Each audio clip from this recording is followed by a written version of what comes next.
Director of Integration and Turnkey Projects in the Russian Satellite Communications Company, or shortly RSCC. So RSCC is also a satellite, geosatellite operator. So we have 12 satellites located in 11 orbital slots. 3 of them, 3 of the satellites are covering Africa in CNKU bands. So we've been doing satcoms for more than 50 years, and we are the second oldest satellite operator in the world.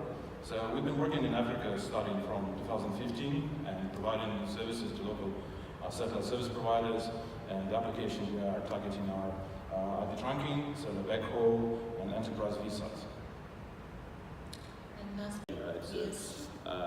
Everybody's speaking about that, and when we are talking about the future implementation of 5G, and especially in Africa, we should consider the following points. First of all, the availability of 5G-ready smartphones. So what we're talking mostly about the capitals, high-density population areas, maybe business districts, downtowns, and maybe some oil rigs, or so where the people can actually afford to have a 5G smartphone. The next thing is the architecture of the 5G network. So there should be a lot of numerous base stations with shorter range.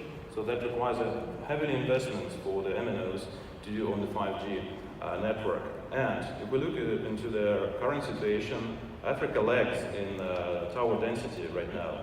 I'm talking about the 2G, 2, 3, 4G towers. Of course, there are the predictions, the forecast that more than 40,000 BTS, our towers, will be installed by 2021. But we shouldn't forget, this is about the 2G, 3G, 4G.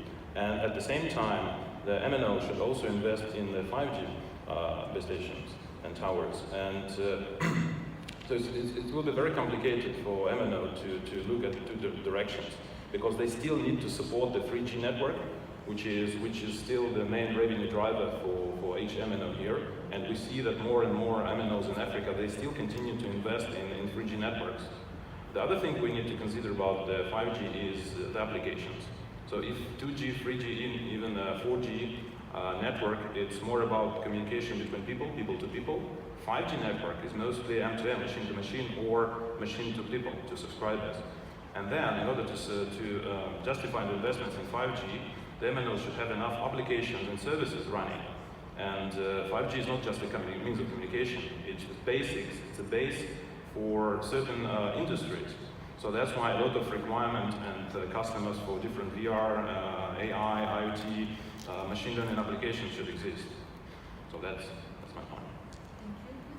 And in terms of 5G, it should be fiber, because the requirement for it should be very reliable and very broadband connection with high throughput.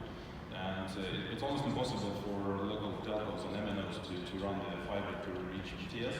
And that's where me and my colleague, so Intelsat, are good at. So actually the satellite backhauling these towers is the really best solution for that, because it gives MNO the opportunity to do it fast and at affordable cost.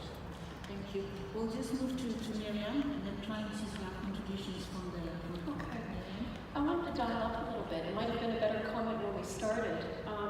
Speaking not from an engineering perspective, but from a planner's perspective, be that in a company like a telco or even government, is that we're talking about Africa, and the exam question was in the next 5 to 10 years, which is a short period of time, in a continent where rollout's been slow, incomes are low, there's high inequality, and so I would urge for the panelists, and maybe even for the audience who may want to comment, that certainly it's kind of an obvious point, but one needs to segment. So if someone's talking about the role of mobile broadband and the growing usage, it makes a huge difference, and anything, even fixed line, who you're talking about, particularly in an African context, given the unequal rollout so far. So, when we're talking about this, the first thing is what's the role of government, the demand of government, and even the role of government in stimulating demand. High demand markets, what we're really talking about is the high income households, which in Africa tend to be very small and urban, and they tend to be very well serviced, and there doesn't tend to be a problem there, and then of course corporate. But then everybody else is sort of the middle class or lower income, urban and rural, and also the non-corporate kinds of companies like SMEs, and those that don't get their own fiber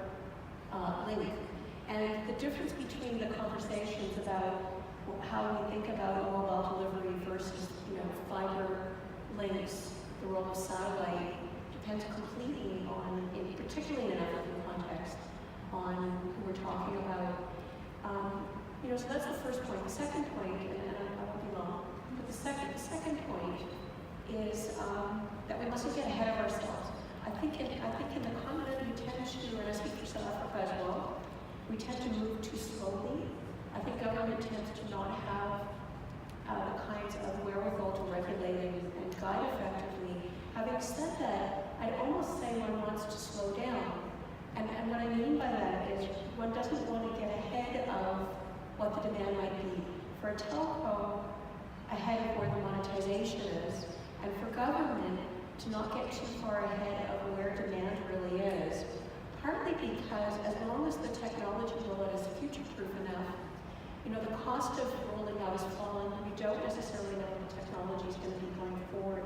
So it's quite important to sequence well. I think we might go faster if we took that approach. Almost go faster if we moved in baby steps rather than always having these enormous aspirations and not getting anywhere